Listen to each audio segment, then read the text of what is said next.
Mon mari a dit à ma belle-mère en coréen qu'il avait mis ma sœur enceinte, mais il ne savait pas que je le parlais couramment.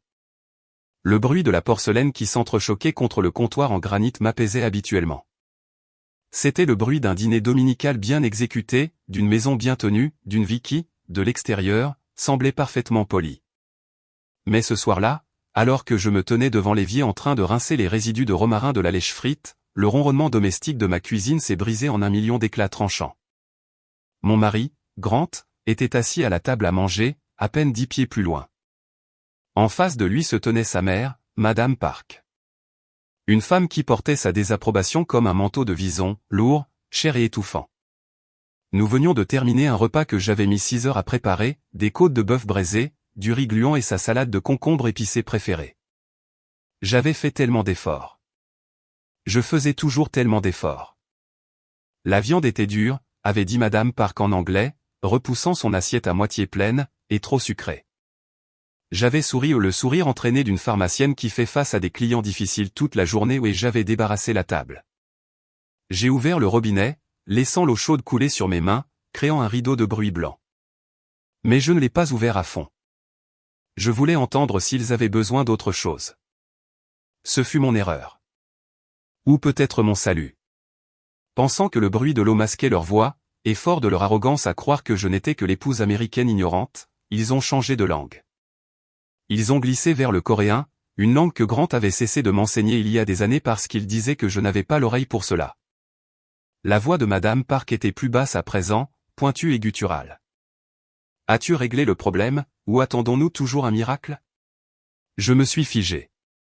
Mes mains ont arrêté de frotter la poêle. L'eau coulait sur mes poignets, mais je ne sentais pas la chaleur. Je sentais un effroi glacial s'insinuer dans mes os. Ce n'est pas un problème, Eoma, maman, a répondu Grant. Sa voix n'était pas stressée. Elle était suffisante. C'est une situation.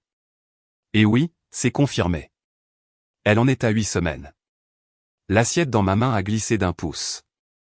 J'ai serré si fort que mes articulations sont devenues blanches. 8 semaines. 8 semaines. Sa mère a ricané. Et cette femme dans la cuisine? Est-ce qu'elle soupçonne quelque chose? Elle te regarde avec des yeux de vache. Ça me rend malade. Valérie? Grant a ri. C'était un son que j'aimais autrefois. Un son qui me soulevait maintenant le cœur. Valérie ne soupçonne absolument rien. Tu la connais. Elle est simple. Elle pense que je travaille tard sur le projet Thomson. Elle pense que Mélanie traverse simplement une mauvaise passe et a besoin de soutien. Valérie est stupide, maman. Elle ne saura jamais que le bébé dans le ventre de Mélanie est le mien avant que je ne sois prêt à prendre la moitié de ses biens et à partir. Mon monde s'est arrêté.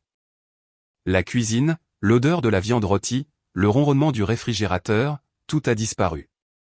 Mélanie, ma sœur, ma petite sœur, celle pour qui j'avais remboursé des dettes à 3 reprises, celle que j'avais consolée après ces ruptures douloureuses, celle qui était assise à cette table même au dernier Thanksgiving et qui avait trinqué à mon mariage. Grant avait mis ma sœur enceinte. Et l'argent, a demandé Madame Park, sont-on passant du dédain à l'avidité? Tu dois sécuriser l'argent avant le divorce. Cet héritage de sa grand-mère. La maison du lac. J'y travaille, l'a rassuré Grant.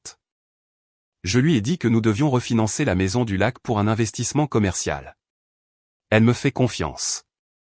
Elle signera tout ce que je lui présenterai. Elle le fait toujours. Je me tenais là, fixant mon reflet dans la vitre sombre au-dessus de l'évier.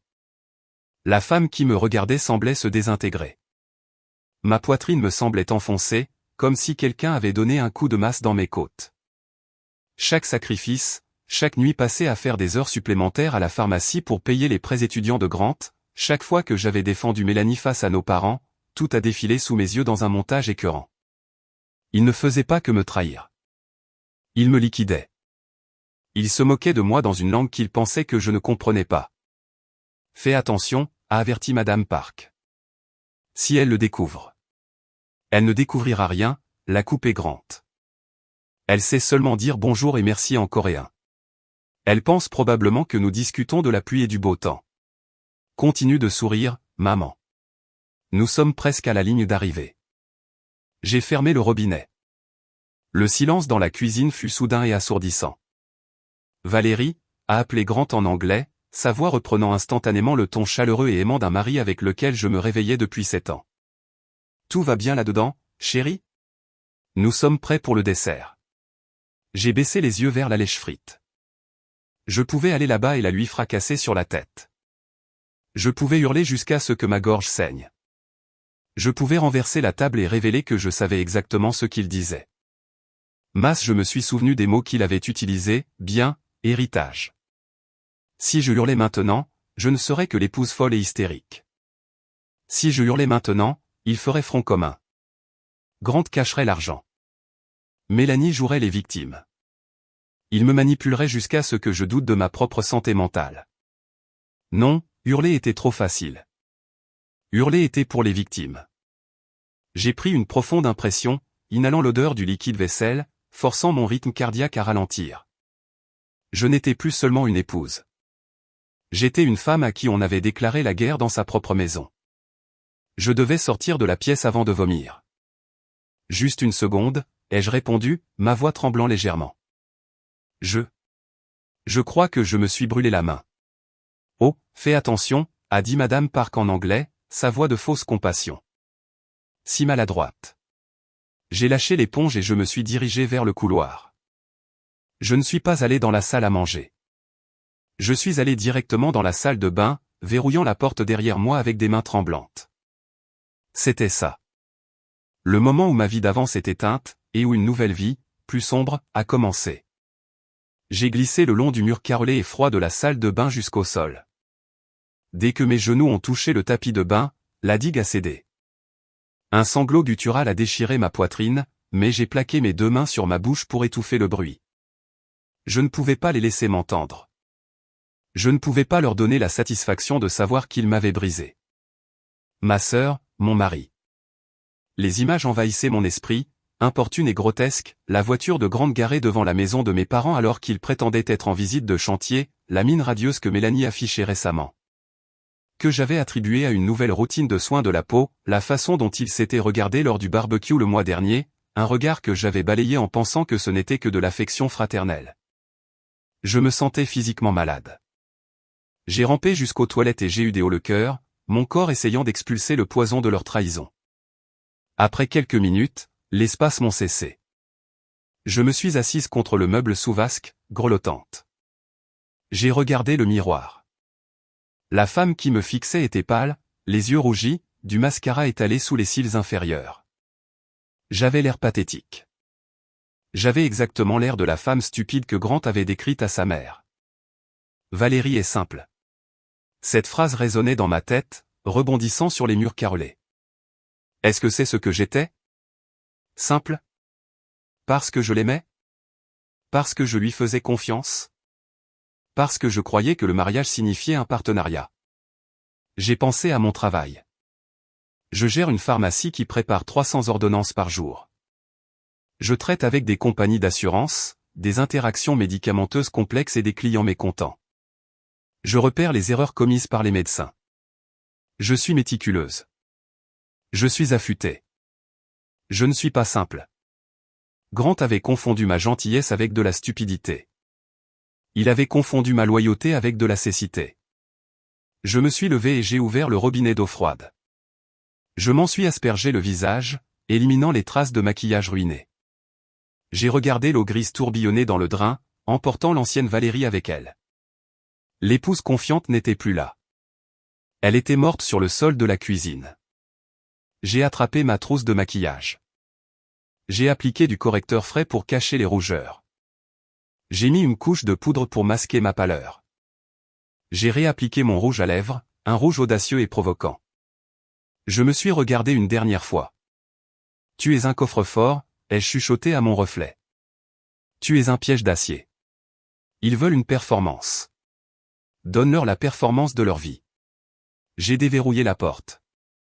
Mes jambes me semblaient lourdes, comme si je marchais dans du béton frais. Mais j'ai forcé un pied devant l'autre. Retourner dans la salle à manger me donnait l'impression de monter sur une scène où tout le monde connaissait le texte sauf moi, sauf que maintenant, j'avais volé le scénario. Grant servait du thé à sa mère. Il a levé les yeux quand je suis entré, son visage affichant ce beau sourire enfantin qui m'avait charmé 7 ans auparavant. « Ça va, chérie ?» a-t-il demandé. « La brûlure est grave ?» « Ça pique un peu », ai-je menti d'une voix ferme, mais je l'ai passé sous l'eau froide. « Tout va bien. » Je me suis approché de la table. Je ne me suis pas assise. Je me suis tenu derrière la chaise de Grant. J'ai posé mes mains sur ses épaules. J'ai senti ses muscles se tendre légèrement sous mon contact. Était-ce de la culpabilité ou simplement de l'agacement? « Je suis désolé pour la viande, Madame Park, » ai-je dit, en la regardant droit dans les yeux. « J'essaierai une autre recette la prochaine fois. Peut-être que vous pourrez m'apprendre. » Ses yeux se sont rétrécis, cherchant sur mon visage le moindre signe de faille. « La cuisine est un art, Valérie. Tout le monde n'a pas de talent pour cela, tout comme pour les langues. » C'était une pique, un test. J'ai souri, ouvrant grand les yeux en feignant l'innocence. « Vous avez tellement raison. Je suppose que j'ai de la chance d'avoir d'autres talents. Comme m'occuper des choses. » J'ai pressé les épaules de Grant, enfonçant mes pouces juste assez pour que ce soit inconfortable. Grant a bougé, se dégageant de ma prise. « Oui, oui, bien sûr. » L'air a quitté la pièce. Grant s'est étouffé avec son thé. Madame Park s'est raidie. « Pourquoi ? Pourquoi penses-tu cela ?» a bafouillé Grant, en toussant dans sa serviette. « Oh, juste une intuition de sœur, » ai-je dit d'un ton léger, en glissant une assiette de tarte devant sa mère. Elle semble différente. Peut-être qu'elle a rencontré quelqu'un. J'espère que oui. Elle mérite un homme bien, quelqu'un d'honnête. Je les ai vus échanger un regard paniqué. C'était fugace, une microseconde de terreur, mais je l'ai vu. Et que Dieu me pardonne, cela m'a fait du bien. C'était une minuscule goutte de pouvoir dans un océan de douleur. Je suis sûr qu'elle va bien, a dit Grant rapidement. Trop rapidement. Profitons plutôt du dessert. Oui, ai-je acquiescé, prenant place et saisissant ma fourchette. Profitons en tant que ça dure. J'ai pris une bouchée de tarte. Elle avait un goût de cendre, mais je l'ai avalée. J'ai tout avalé. Pour comprendre pourquoi je n'ai pas hurlé, pourquoi je n'ai pas renversé la table, il faut comprendre Mélanie. Il faut comprendre l'écosystème de ma famille, où j'étais la terre et Mélanie était la fleur qui en aspirait chaque nutriment. J'ai 6 ans de plus que Mélanie. Dès sa naissance, la dynamique a été gravée dans le marbre. Elle était le bébé miracle après que ma mère a fait 2 fausses couches. J'étais la responsable. Valérie, donne la poupée à Mélanie. Tu es la grande sœur. Valérie, ne sois pas égoïste. Mélanie a plus besoin d'un appareil dentaire que toi d'aller au camp informatique. Valérie, annule tes projets. Mélanie est malade. Ce n'était pas de la simple rivalité fraternelle. C'était un conditionnement systématique. Mes parents, Robert et Suzanne, avaient créé un monde où le bonheur de Mélanie était le soleil, et où le reste d'entre nous gravitait autour, en espérant ne pas se brûler. Je me souviens de ma remise des diplômes de fin d'études secondaires. J'étais major de promotion. J'avais travaillé si dur, étudiant tard dans la nuit tout en travaillant dans un restaurant pour économiser pour l'université. J'étais à la tribune, cherchant mes parents dans la foule. Ils n'étaient pas là. Quand je suis rentré à la maison, serrant mon diplôme, je les ai trouvés dans le salon. Mélanie, alors âgée de 12 ans, sanglotait sur le canapé parce qu'un garçon à l'école l'avait traitée de boulotte. Mes parents l'entouraient, lui donnaient de la glace, la cajolaient. « Où étiez-vous » avais-je demandé, le diplôme se froissant dans ma main. « Oh, Val » avait soupiré ma mère, sans même lever les yeux. Mélanie traversait une crise. Nous ne pouvions pas la laisser seule. Tu sais à quel point elle est sensible. Tu es forte, toi. Tu n'as pas besoin qu'on te tienne la main pour monter sur une scène. Je suis forte. C'était toujours l'excuse. Parce que je ne craquais pas, il supposait que je ne ressentais rien. Mais la pire trahison, le précurseur de ce cauchemar avec Grant, s'est produite à l'université. Je sortais avec un garçon nommé Kyle. Il faisait des études de médecine, il était gentil et, avec le recul, il était probablement l'amour de ma jeunesse. Nous étions ensemble depuis 2 ans. Je l'ai ramené à la maison pour les vacances de Noël. Mélanie avait 18 ans à l'époque. Elle venait d'abandonner son premier semestre à l'université communautaire et cherchait sa voie. Elle a trouvé sa voie directement sur les genoux de Kyle. Je les ai surpris dans la chambre d'amis le soir du réveillon de Noël. Cela m'a détruite. Mais ce qui m'a détruite encore plus, ce fut la réaction de mes parents. Quand j'ai exigé qu'ils chassent Kyle, quand j'ai hurlé sur Mélanie, mon père m'a fait asseoir. Valérie, regarde là. Il désignait Mélanie qui pleurait dramatiquement dans un oreiller. Elle est fragile. Elle n'a pas voulu te faire de mal. Elle cherchait juste de l'affection. Tu as un avenir, Val. Tu as ton diplôme. Mélanie n'a rien. Ne lui enlève pas ça. Sois la plus intelligente. Sois la plus intelligente. Le mantra de ma vie. La phrase qui se traduit par « Laisse-nous te maltraiter et n'ose pas te plaindre ». Alors, je l'ai avalé. J'ai rompu avec Kyle, évidemment, mais j'ai pardonné à Mélanie. Je l'ai laissé pleurer sur mon épaule en me disant à quel point elle s'en voulait. J'ai payé son loyer lorsqu'elle s'est installée en ville. Je lui ai acheté une voiture quand la sienne est tombée en panne. Je suis devenu la pharmacienne, le roc solide, le compte bancaire. Et Grant. Grant savait tout cela. Quand j'ai rencontré Grant, je lui ai tout dit. Je lui ai parlé de la remise des diplômes, de Kyle, du poids écrasant d'être la plus forte. Il m'avait serré dans ses bras, m'avait caressé les cheveux et m'avait dit « C'est fini maintenant. Avec moi, tu es la priorité. Je ne la laisserai plus jamais te faire du mal. » Il avait menti. Il ne s'était pas contenté de la laisser me faire du mal. Il était devenu l'arme qu'elle utilisait pour me porter le coup de grâce. Assise dans ma voiture le lendemain matin du dîner, en me rendant à la pharmacie, ces souvenirs défilaient dans ma tête. J'ai réalisé que mes parents m'avaient entraîné pour ce moment précis. Ils m'avaient habitué à accepter la trahison comme une forme d'amour. Ils m'avaient préparé à être la victime idéale. Mais ils avaient oublié une chose. Je n'étais plus cette jeune fille de 20 ans. J'étais une femme de 38 ans qui gérait des millions de dollars de stock et naviguait quotidiennement dans des réglementations juridiques complexes. Je contrôlais le flux de médicaments qui pouvaient guérir ou tuer. Mélanie avait toujours été jalouse de moi, jalouse de mes notes, de ma stabilité, de mon argent. Mais elle n'avait jamais voulu travailler pour cela. Elle voulait simplement le prix. Grant était le prix ultime. Mon mari, ma vie. Le lui prendre était la victoire ultime pour elle. Mon téléphone a vibré sur le siège passager. Un message de Mélanie, « Salut grande sœur, tu es libre demain ? J'ai un truc énorme à te dire. Je t'aime, bisous. » Énorme, ai-je murmuré dans la voiture vide. Oui, j'imagine. Je n'ai pas répondu. Pas encore.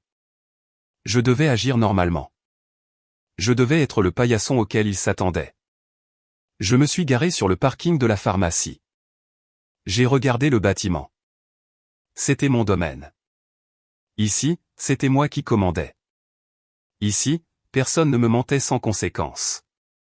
J'ai essuyé une larme égarée sur ma joue. D'accord, Mélanie, ai-je chuchoté. Tu veux ma vie ? Tu veux mon mari ? Tu peux les avoir, mais tu n'auras pas un centime de la vie que j'ai bâtie. Pas un seul centime. J'ai vérifié mon application bancaire sur mon téléphone. Le compte d'épargne joint. Le solde était plus bas que dans mes souvenirs. Beaucoup plus bas. Mon cœur s'est emballé. La guerre avait déjà commencé, et je perdais du terrain. Grant était censé être mon havre de paix. Quand nous nous étions rencontrés il y a 7 ans, il était charmant, ambitieux, un architecte avec une vision. Il m'avait séduite dans un tourbillon de vernissage de galeries et de visites architecturales nocturnes de la ville. Il me faisait me sentir cultivée. Il me faisait me sentir comprise. Mais l'ambition s'était rapidement éteinte après que l'alliance eût été passée à mon doigt. Il avait commencé à se plaindre de son cabinet. Ses patrons ne comprenaient pas son génie. Il avait démissionné pour fonder son propre cabinet. Je l'avais soutenu. J'avais payé le remboursement de la maison. J'avais payé l'assurance maladie. J'avais financé ses frais de démarrage, qui semblaient principalement consister à acheter des tables de dessin onéreuses et à emmener des clients potentiels déjeuner avec 3 martinis. Ces 2 dernières années, Grant n'avait pas apporté un seul projet payant. pas un seul. Il passait ses journées à faire du réseau et ses nuits à décompresser avec des jeux vidéo ou en allant à la salle de sport. Je ne m'étais jamais plainte. J'étais l'épouse compréhensive. J'investissais dans son rêve. Je voulais tellement m'intégrer à sa famille, être la belle-fille idéale. C'est pour cela que j'avais commencé à apprendre le coréen. Cela avait commencé comme une petite idée pour notre 5e anniversaire, un discours surprise pour ses parents dans leur langue maternelle. Je ne l'avais pas dit à Grant. Je voulais voir l'expression de son visage quand je remercierais couramment ses parents de l'avoir élevé. Je m'étais inscrite à un cours en ligne intensif. Pendant 3 ans, alors que Grant ronflait à mes côtés ou veillait tard dans son bureau, j'étais dans la chambre d'amis avec un casque sur les oreilles, répétant des phrases, apprenant la grammaire, pratiquant l'intonation. Annyeonghaseyo, bonjour, Sarangayo, je vous aime, Gaezeki, fils de. J'avais appris cette dernière expression dans un feuilleton que je regardais pour m'entraîner à l'écoute. Je n'aurais jamais pensé devoir l'utiliser pour décrire mon mari. L'ironie était étouffante. Cet acte d'amour même à apprendre sa langue pour combler le fossé entre nous était devenu l'outil qui révélait le canyon nous séparant. Si je ne l'avais pas assez aimé pour apprendre le coréen, je serais encore dans une ignorance heureuse. Je serais en train de lui préparer le dîner en ce moment même, m'inquiétant de son niveau de stress, impatiente d'être tante pour le bébé de ma sœur. L'ignorance est vraiment un bonheur. Mais la connaissance est un pouvoir. Et à ce moment-là, la connaissance était la seule arme que j'avais. J'étais assise dans mon bureau à la pharmacie, fixant un flacon de pilules. Je devais me concentrer. Je devais réévaluer Grant, non pas comme l'homme que j'aimais, mais comme un parasite. Il était paresseux. Je le savais. Mais je n'avais pas réalisé qu'il était malveillant. J'ai repensé aux derniers mois. Les signes étaient là. Des néons clignotants. J'avais choisi d'ignorer sa nouvelle eau de Cologne, Santal 33, très chère. Il prétendait qu'un client la lui avait offerte. L'abonnement à la salle de sport. Il était soudainement obsédé par ses abdominaux. Les événements de réseautage qui duraient jusqu'à 2 heures du matin. La façon dont il protégeait son téléphone comme s'il contenait des codes nucléaires. Et la façon dont il m'encourageait à aider Mélanie. Elle est seule, Val, me disait-il en me massant les épaules. Pourquoi ne pas lui envoyer de l'argent pour la réparation de sa voiture? Tu sais que maman et papa sont serrés financièrement. Mélanie a besoin de nous. Nous. Il finançait sa liaison avec ma sœur en utilisant mon argent. Il couchait avec elle, probablement chez moi, probablement dans mon lit quand j'étais au travail, puis rentrait dîner les plats que je préparais. Un coup frappé à la porte de mon bureau m'a fait sursauter. C'était Sarah, l'une de mes préparatrices en pharmacie. Valérie, ça va? Tu fixes ce flacon d'aspirine depuis 20 minutes. J'ai levé les yeux. Sarah était jeune, vive et farouchement loyale. Elle avait traversé un divorce difficile l'année dernière. Elle connaissait le regard d'une femme au bord du gouffre. Sarah, ai-je dit d'un voix calme mais basse. Si tu voulais suivre les danses de quelqu'un à son insu, mais que vous partagez un compte bancaire, comment t'y prendrais-tu? Sarah n'a même pas scié. Elle a fermé la porte et s'est assise. Tu ne surveilles pas le compte joint, Val. Tu cherches les fuites. Retrait d'espèces. Relevé de carte de crédit. Transfert vers des applications comme Venmo ou PayPal. C'est là que se cache la saleté. Pourquoi? J'ai pris une profonde inspiration. Hypothétiquement. Juste par curiosité. Sarah m'a regardé, son regard s'adoucissant. Hypothétiquement, tu vérifies la corbeille de la boîte mail associée au compte bancaire. Ils suppriment toujours les notifications de transactions, mais ils oublient de vider la corbeille. J'ai hoché la tête. Merci, Sarah. Quand tu veux, patronne. Et Val. Elle s'est arrêtée sur le pas de la porte. Si tu as besoin d'un avocat, j'en connais un féroce. Il ne fait qu'une bouchée des maris infidèles au petit déjeuner. J'ai forcé un sourire. Je m'en souviendrai. Dès qu'elle est partie, je me suis connecté à notre compte de messagerie joint. Grant était négligent. Il était arrogant. Il supposait que je respectais trop sa vie privée pour fouiner. Je suis allé dans le dossier de la corbeille. Votre transfert de $500 à Mélanie Thompson via Venmo a été effectué avec succès. Votre transfert de $200 à Mélanie Thompson via Venmo a été effectué avec succès. Tiffany et compagnie, merci pour votre achat. Numéro de commande 4459. Un collier, $800. Je n'avais jamais reçu de collier. J'ai fait défiler vers le bas. Les virements avaient commencé il y a 8 mois. De petites sommes au début, puis des montants plus importants. Paiement de voiture, aide au loyer, frais médicaux. Il ne se contentait pas de me tromper. Il siphonnait mes économies d'une vie pour les verser dans les poches de ma sœur. J'ai imprimé chaque page. Le ronronnement de l'imprimante résonnait comme un tambour de guerre. 2 jours plus tard, on a sonné à la porte. Il était 19h un mardi. Grant lisait dans le salon, faisant défiler l'écran de son téléphone, et je pliais le linge. J'y vais. Grant s'est levé un peu trop précipitamment. Je suis resté en retrait, observant depuis l'ombre du couloir. Il a ouvert la porte et elle était là. Mélanie. Elle semblait mise en scène. C'était le seul mot pour le décrire. Elle portait un pull beige surdimensionné qui tombait sur une épaule, aucun maquillage, ce qui, pour Mélanie, prenait 1 heure de préparation, et ses cheveux étaient attachés en un chignon flou. Elle ressemblait à une héroïne tragique dans un téléfilm. Grant, a-t-elle murmuré, la voix tremblante. Mélanie, qu'est-ce qui ne va pas? Entre, entre. Il l'a fait entrer, sa main s'attardant sur le bas de son dos une fraction de seconde de trop. Je suis entré dans le salon, le visage affichant une vive inquiétude. Mel, qu'est-ce qui s'est passé? Mélanie m'a regardé, des larmes montant instantanément dans ses grands yeux. Valérie, je ne savais pas où aller. Elle s'est effondrée sur le canapé. Je me suis assise à côté d'elle, évitant tout contact physique. Ma peau se hérissait à sa proximité. Je pouvais la sentir, l'odeur du santal 33. Elle était légère, mêlée à son parfum de vanille, mais elle était là. Elle sentait comme mon mari. Dis-nous simplement, a dit Grant doucement, s'asseyant sur la table basse en face d'elle, se penchant en avant. Quoi que ce soit, nous sommes une famille. Je suis enceinte, a-t-elle chuchoté, cachant son visage dans ses mains. Grant a eu un hoquet de surprise. Un parfait hoquet de surprise théâtrale. Enceinte? Mon Dieu, Mel. Je l'ai fixée. De combien de temps? 8 semaines, a-t-elle sangloté. Qui est le père, ai-je demandé. Ma voix était calme, clinique. La pharmacienne s'enquérant de symptômes. Mélanie a secoué la tête violemment. Je ne peux pas le dire. C'était une erreur, une aventure d'un soir. C'est un homme mauvais, Val. Il a bloqué mon numéro. Il ne veut rien avoir à faire avec ça. Un homme mauvais, ai-je répété. J'ai regardé Grant. C'est terrible. C'est un monstre, a dit Grant, mâchoire serrée dans une fausse colère.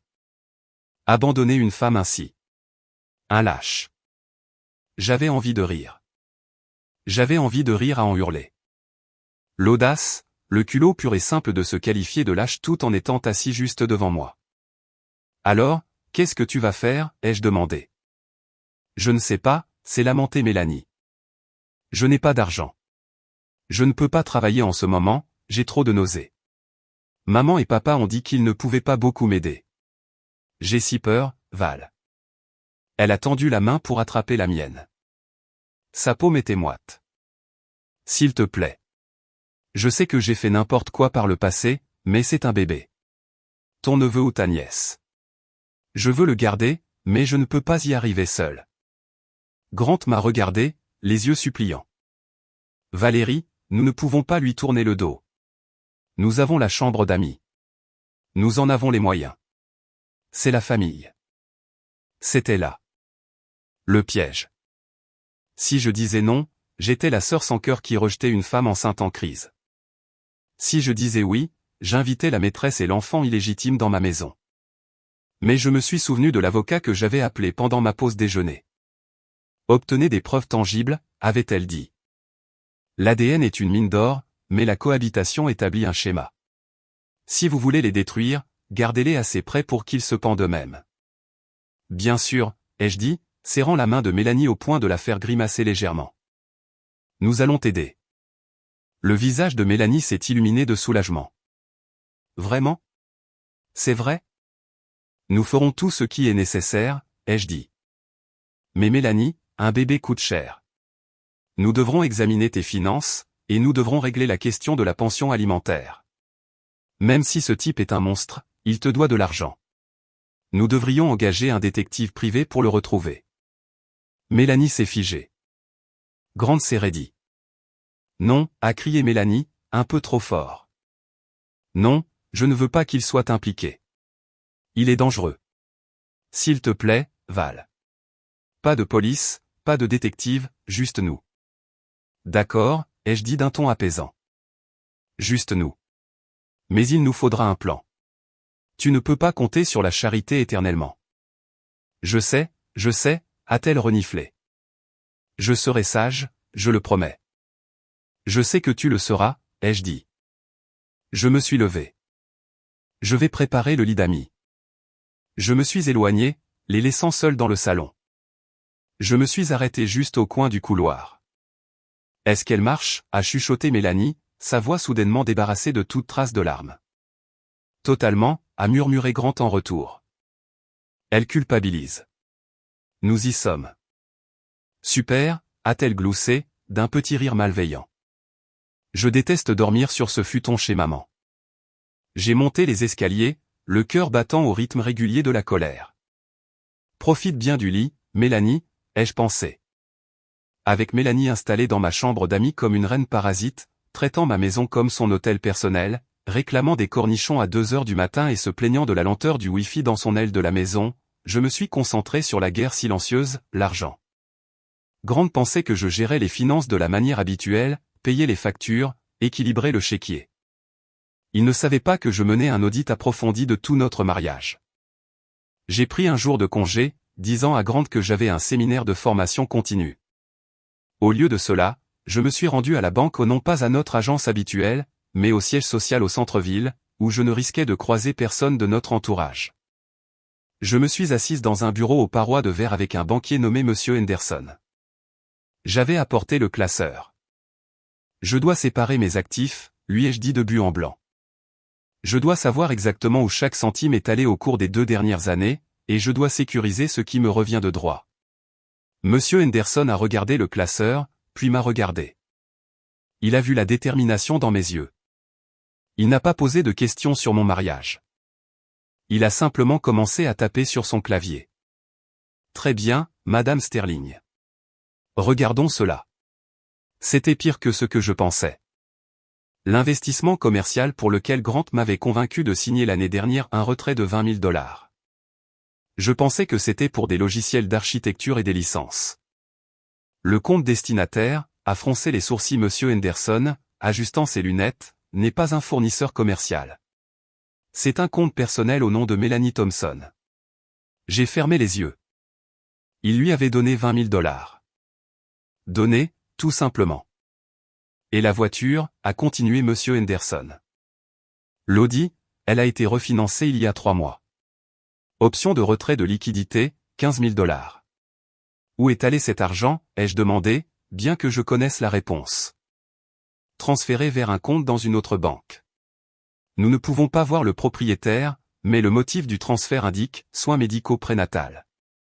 Il payait des médecins de renom alors qu'il me mentait en d'autres temps en disant qu'elle allait dans une clinique gratuite.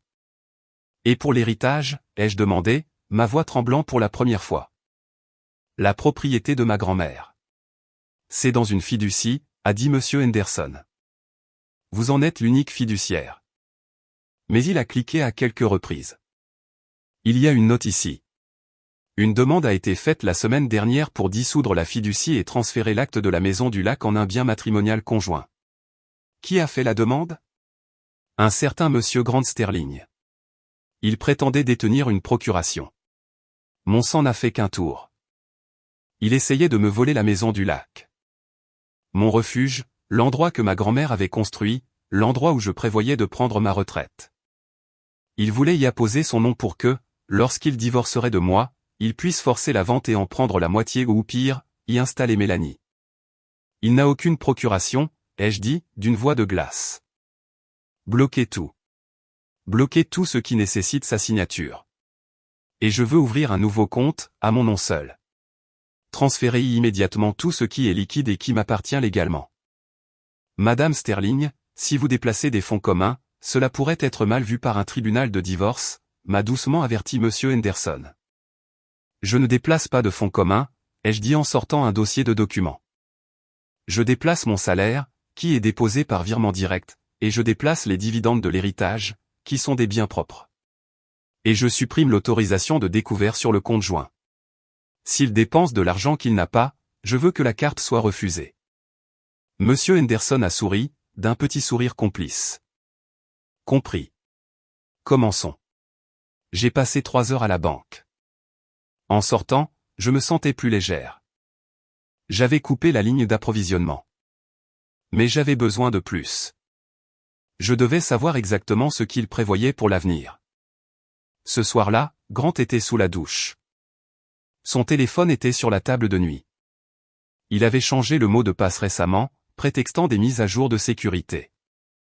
Mais Grant était paresseux. J'ai pris le téléphone. J'ai essayé, 1234. Non. J'ai essayé sa date de naissance. Non. J'ai essayé notre date d'anniversaire de mariage. Non.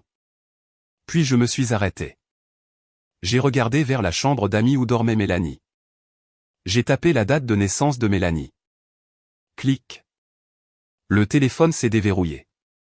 La nausée m'a reprise, mais je l'ai surmontée. Je suis allé directement dans ses messages. Grant, attends encore un peu, chérie. La banque traîne pour l'acte de la maison du lac.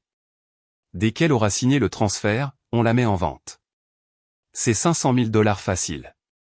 Mélanie, dépêche-toi. Je ne supporte plus de vivre avec elle. Elle est si ennuyeuse. Et elle sent l'antiseptique. Grant, je sais qu'elle est assommante, mais c'est notre vache à lait. Laisse-moi la traire encore un peu. Vache à lait. Ennuyeuse. Antiseptique. J'ai pris des photos de l'écran avec mon propre téléphone. Mes mains étaient fermes désormais. La douleur avait disparu, remplacée par une colère froide et calculatrice. Me traire, ai-je chuchoté à l'écran lumineux. Mon cœur, les mamelles viennent de tarir. J'ai remis le téléphone exactement là où je l'avais trouvé. Quand Grant est sorti de la douche, s'essuyant les cheveux avec une serviette, affichant ce sourire enfantin, je lui ai rendu son sourire. « Tu as pris une bonne douche ?» ai-je demandé. « Super » a-t-il dit.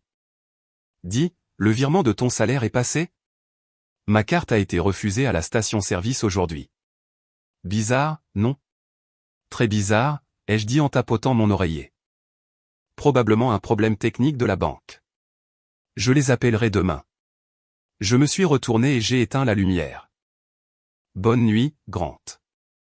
Bonne nuit, Val. Il ne le savait pas, mais il dormait déjà aux côtés de l'ennemi. Les messages textes étaient accablants, mais dans l'état où nous vivions, l'infidélité ne garantissait pas nécessairement que je conserverais tous mes biens, à moins de prouver la dissipation des actifs matrimoniaux dans cette liaison. J'avais besoin de preuves qu'il dépensait notre avenir pour elle, et j'avais besoin d'une preuve de paternité qui tiendrait devant un tribunal. J'ai rencontré Marc, le détective privé recommandé par Sarah, dans un restaurant de route à 2 villes de là. Marc était un homme ordinaire dans la cinquantaine, vêtu d'une veste beige qui lui permettait de se fondre dans n'importe quel décor. Alors, a dit Marc en faisant glisser une épaisse enveloppe Kraft sur la table en formica. Vous aviez raison. Ils ne sont pas très prudents. J'ai ouvert l'enveloppe. Même si je savais, même si j'avais vu les SMS, les photos m'ont frappé comme un coup physique. Photo 1, Grant et Mélanie dans une boutique pour bébés haut de gamme. Grant tient une minuscule paire de bottillons bleus. Il rit. Photo 2, il déjeune à la terrasse d'un café. Grant lui fait manger une bouchée de son gâteau au fromage. C'est intime. C'est le comportement d'amants, pas de membres d'une même famille. Photo 3, celle-ci était insoutenable. Ils étaient dans un parc. Mélanie était assise sur un banc, son haut légèrement relevé pour exposer son ventre arrondi. Grant était agenouillé dans l'herbe, embrassant son ventre. Ses mains soutenaient ses hanches. J'ai fixé l'image. C'était mon mari. L'homme qui se prétendait trop fatigué pour se montrer affectueux avec moi. L'homme qui disait ne pas être prêt à avoir des enfants chaque fois que j'abordais le sujet. Il n'était pas prêt à en avoir avec moi. Il y a plus, a dit Marc en prenant une gorgée de son café noir. Je les ai suivis au rendez-vous chez l'obstétricien mardi dernier. Vous étiez au travail. Oui, ai-je murmuré d'une voix rauque. Grant m'a dit qu'il avait une réunion avec un client. Il est entré dans la salle d'examen avec elle. Je n'ai pas pu entrer, évidemment, mais j'ai capté l'audio de la salle d'attente quand ils sont sortis. Il a fait glisser une petite clé USB sur la table. Vous pourrez l'écouter plus tard, mais l'infirmière l'a appelé papa, et il ne l'a pas corrigé. Avez-vous trouvé quelque chose sur les finances, ai-je demandé, en rangeant les photos. Je ne pouvais plus les regarder. Oui, il paie beaucoup de choses en espèces. Mais j'ai une photo de lui retirant de l'argent à un distributeur près de son complexe d'appartements avant qu'elle ne s'installe chez vous. Et ici. Marc a sorti un document. C'est une demande de bail pour un appartement de luxe en centre-ville. 2 chambres, à partir du mois prochain. Le mois prochain, ai-je froncé les sourcils. Le bail est à son nom. Occupante désignée, Mélanie Thompson. Il prévoyait de la faire sortir de chez moi pour l'installer dans un appartement de luxe à mes frais, probablement dès qu'il aurait obtenu l'argent de la maison du lac. Merci, Marc, ai-je dit en sortant mon chéquier. C'est exactement ce dont j'avais besoin. Une dernière chose, a hésité Marc. Ce n'est pas dans le rapport, mais je les ai vus se disputer une fois devant la clinique à propos de vous. Mélanie criait. J'en ai capté des bribes. Elle a hurlé, pourquoi ne l'as-tu pas encore quitté, et il a répondu, j'ai besoin de sa signature sur l'acte, Mel. Sois patiente. Je me suis figé. L'acte de propriété. Encore la maison du lac. C'était la clé de voûte de leur projet.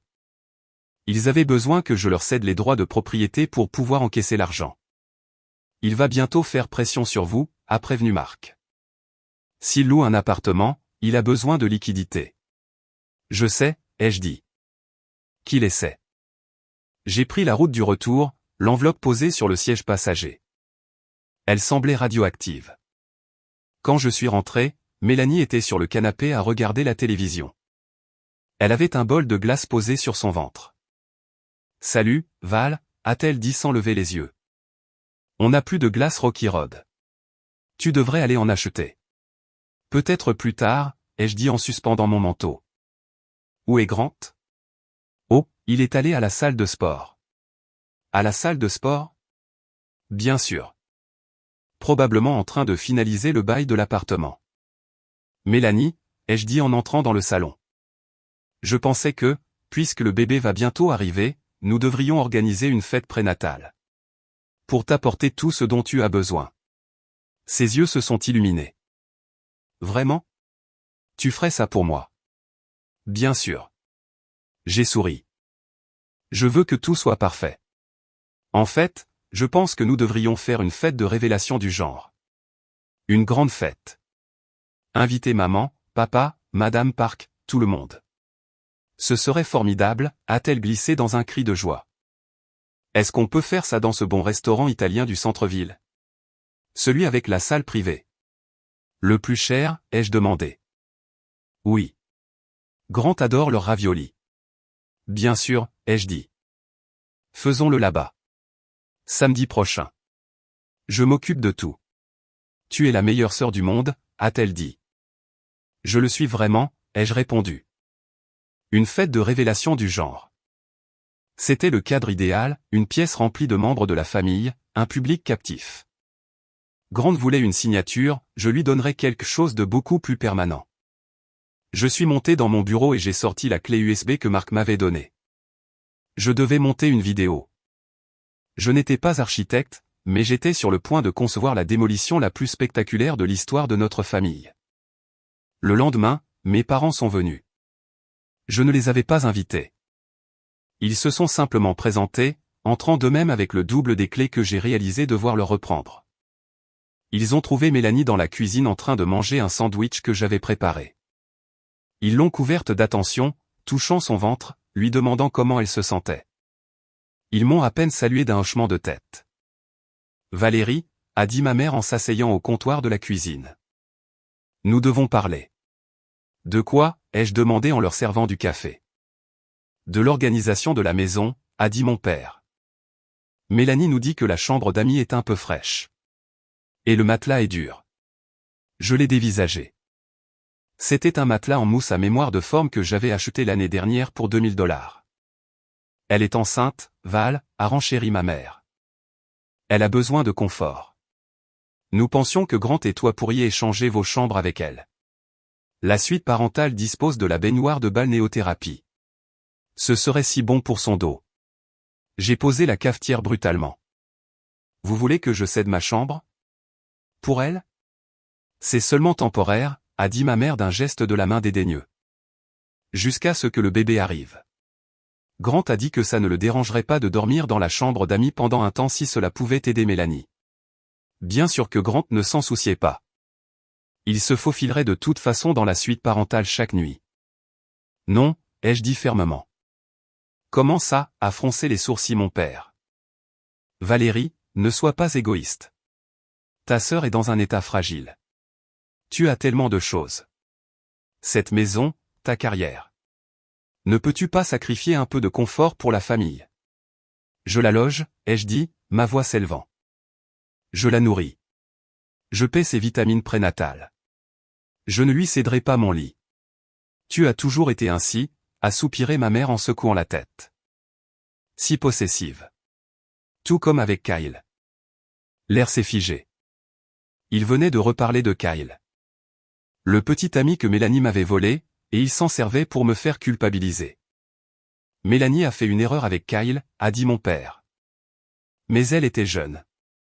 Aujourd'hui, elle est mère. Elle a besoin de soutien, pas de jugement. Tu es la sœur aînée. C'est ton devoir de prendre soin d'elle. Mon devoir? J'ai ri d'un rire dur et amer. Est-ce mon devoir de lui donner tout ce que j'ai? Ma maison, mon argent, mon mari? J'ai failli le dire. Nous attendions mieux de toi, a dit froidement ma mère. Nous pensions que tu serais heureuse d'être tante puisque, eh bien, tu n'as pas été capable de nous donner de petits-enfants toi-même. La cruauté de cette remarque m'a coupé le souffle. Nous n'avions pas eu d'enfants parce que Grant prenait des mesures de contraception, affirmant que nous ne pouvions pas encore nous le permettre. Mes parents pensaient que j'étais stérile ou égoïste.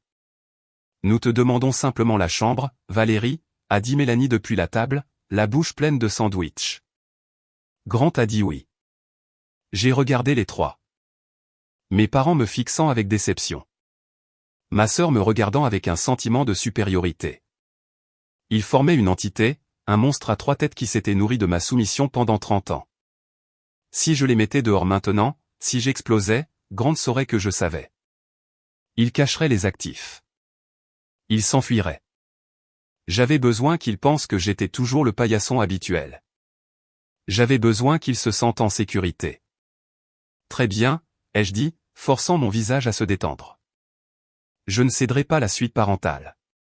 Mais j'achèterai un surmatelas de qualité pour la chambre d'amis, le plus cher, et j'engagerai une femme de ménage 2 fois par semaine pour que Mélanie n'ait pas à lever le petit doigt.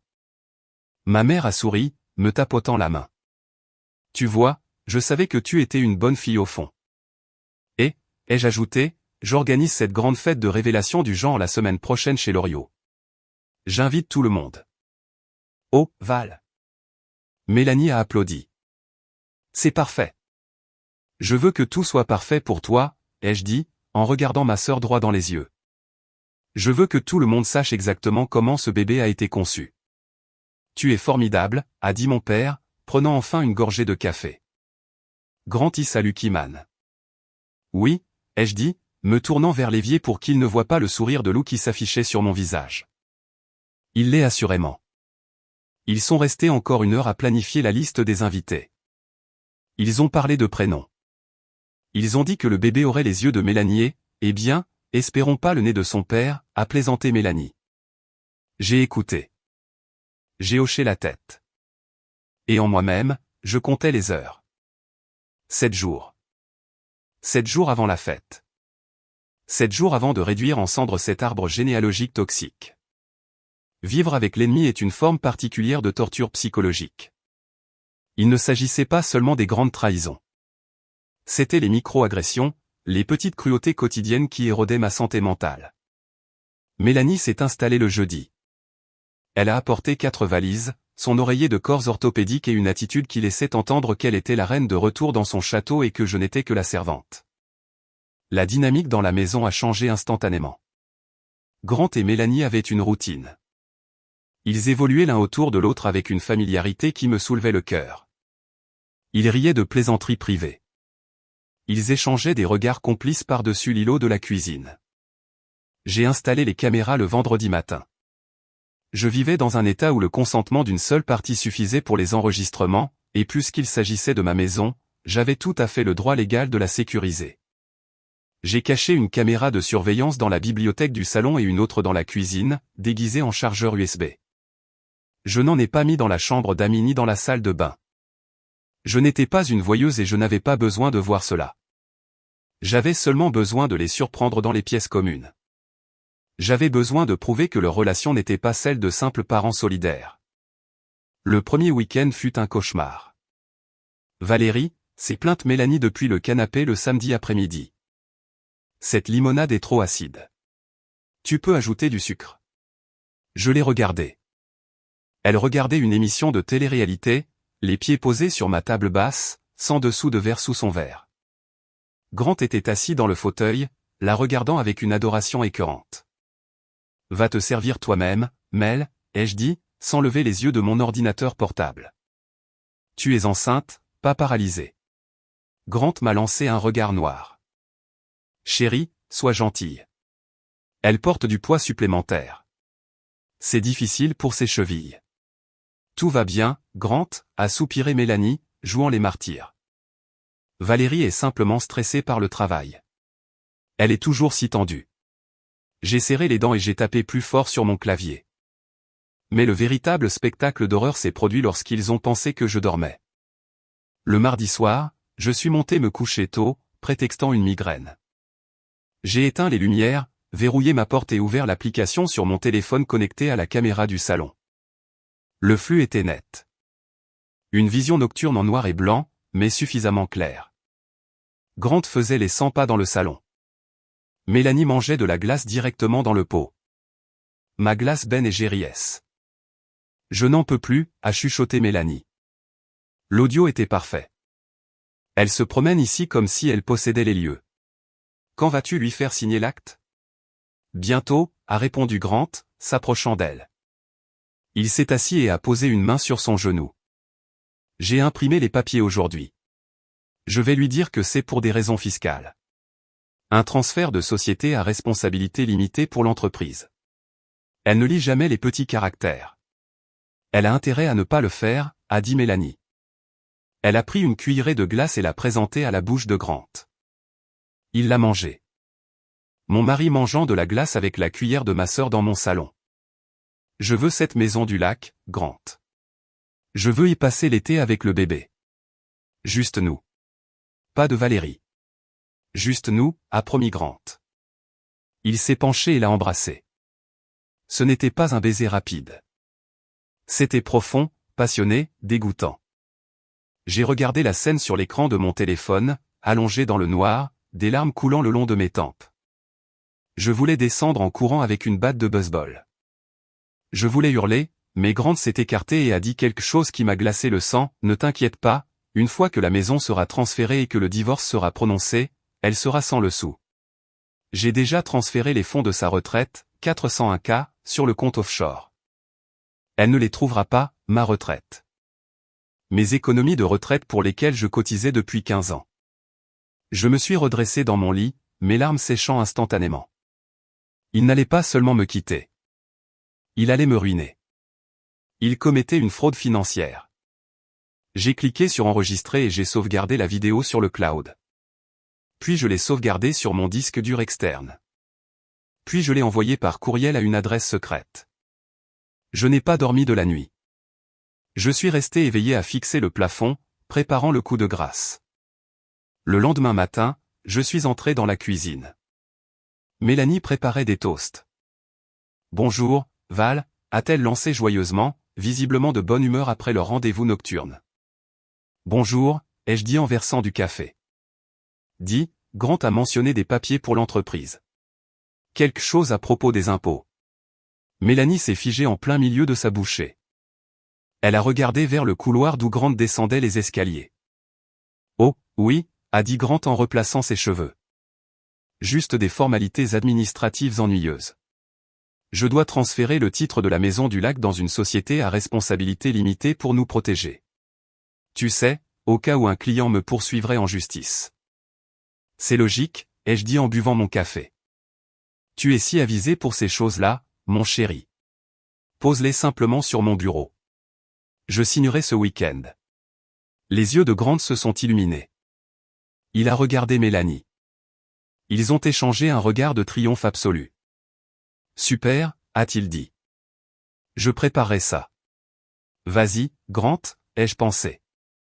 Prépare ton petit piège. Parce que j'amène un bulldozer. La Maison du Lac n'était pas une simple propriété. C'était mon cœur.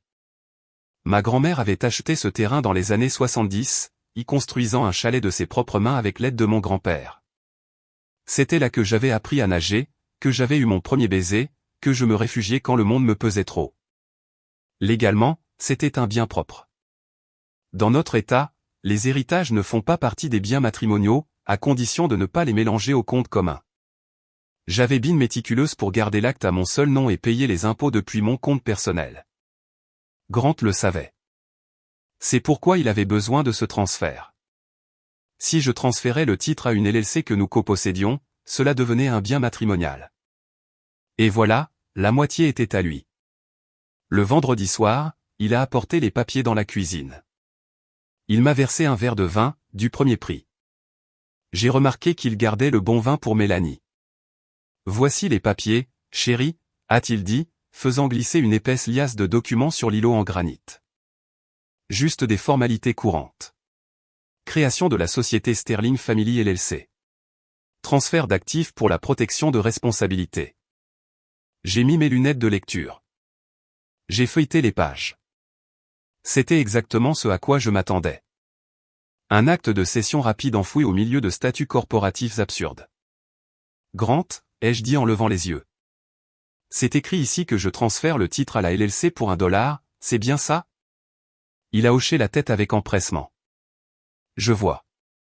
J'ai pris une goulée de vin. Tu sais, mon amie avocate Diana m'a parlé de cela.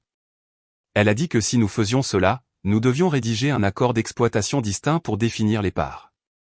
Le sourire de Grant s'est estompé. Diana? Pourquoi as-tu parlé à Diana? Oh, nous avons simplement déjeuné ensemble. Je lui ai parlé de ta brillante idée pour protéger nos actifs. Elle a trouvé cela intelligent, mais elle m'a envoyé un modèle d'accord d'exploitation pour que ce soit conforme aux exigences du fisc. J'ai sorti un dossier de mon sac. À l'intérieur se trouvait un document que j'avais rédigé avec Diana plus tôt ce jour-là. C'est un accord d'exploitation standard, ai-je menti. Il stipule qu'en cas de dissolution de la LLC, les contributeurs initiaux récupèrent leurs actifs en premier. Donc, puisque je contribue avec la maison, je récupère la maison. Cela nous protège si, je ne sais pas, des créanciers s'en prenaient à tes revenus professionnels. J'ai lancé des termes techniques dont je savais qu'ils ne comprenaient pas grand-chose. Grant était un très mauvais homme d'affaires. Il a hoché la tête, essayant de paraître compétent. D'accord. Conforme au fisc. Ça me semble bien. Alors, ai-je souri doucement. Je signerai ton transfert d'acte si tu signes cet accord d'exploitation et ce billet à ordre. Billet à ordre? Oui. Puisque tu utilises ma maison pour soutenir le crédit de ton entreprise, Diana m'a dit que l'entreprise me devait techniquement la valeur estimée. C'est juste de l'argent virtuel, Grant. Cela ne signifie rien à moins que nous ne vendions. J'ai fait glisser le second document. C'était un billet à ordre stipulant que Grant Sterling devait à Valérie Sterling la somme de $450 000, soit la moitié de la valeur de la maison plus l'argent qu'il avait détourné, payable à première demande ou lors de la dissolution du mariage. Il ne l'a pas lu. Il était trop concentré sur l'acte de cession. Il voyait le prix, la maison, et ignorait l'hameçon. Bien sûr, bien sûr. Il a saisi un stylo. Finissons-en. Il a signé l'accord d'exploitation. Il a signé le billet à ordre. Il a légalisé sa propre signature avec son tampon de notaire, ce qui était techniquement illégal puisqu'il était partie prenante au document, mais cela prouvait qu'il l'avait signé. Ensuite, j'ai signé son transfert d'acte. Voilà qui est fait, a-t-il dit en rayonnant, s'emparant de l'acte. Je déposerai cela lundi. Parfait, ai-je dit. Il ne savait pas que l'accord d'exploitation qu'il venait de signer annulait le transfert d'acte selon les lois spécifiques de notre État concernant les LLC, et que le billet à ordre constituait une reconnaissance de dette. S'il déposait l'acte, il activait la dette. Il venait légalement de me remettre une confession de jugement. Il est sorti de la cuisine en sifflotant. Il est allé directement dans le salon où Mélanie l'attendait. Est-ce qu'elle a signé? Ai-je entendu Mélanie chuchoter. Entièrement, c'est vanté Grant. Nous avons la maison, bébé. J'ai fait tourner le vin bon marché dans mon verre. Non, Grant, ai-je chuchoté à la cuisine vide. Tu viens de signer une confession de dette de près d'un demi-million de dollars, et tu viens de me donner de quoi saisir tes salaires pour le restant de ta misérable vie. J'ai pris les documents signés et je suis monté les verrouiller dans mon coffre-fort. Un pas de plus. Maintenant, il ne me manquait que la preuve biologique. Le piège financier était tendu, mais pour enfoncer le clou émotionnel, il me fallait la science. J'avais besoin d'un test ADN. Récupérer un échantillon de Grant était facile. Je vivais avec lui. Son rasoir, sa brosse à cheveux, ses tasses de café usagées étaient partout. Mais pour un test de paternité légale qui tiendrait devant un tribunal de l'opinion publique et convaincrait mes parents, j'avais besoin d'une chaîne de possession des preuves. Je ne pouvais pas simplement lui prélever de la salive pendant son sommeil. Obtenir l'ADN de Mélanie, en revanche, était plus délicat.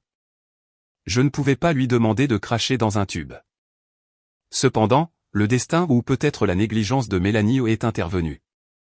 Le dimanche matin, Mélanie s'est plainte d'avoir les gencives qui saignaient. Gingivite de grossesse, a-t-elle bafouillé. Mes gencives sont si sensibles. Elle a laissé son fil dentaire ensanglanté sur le comptoir de la salle de bain d'amis.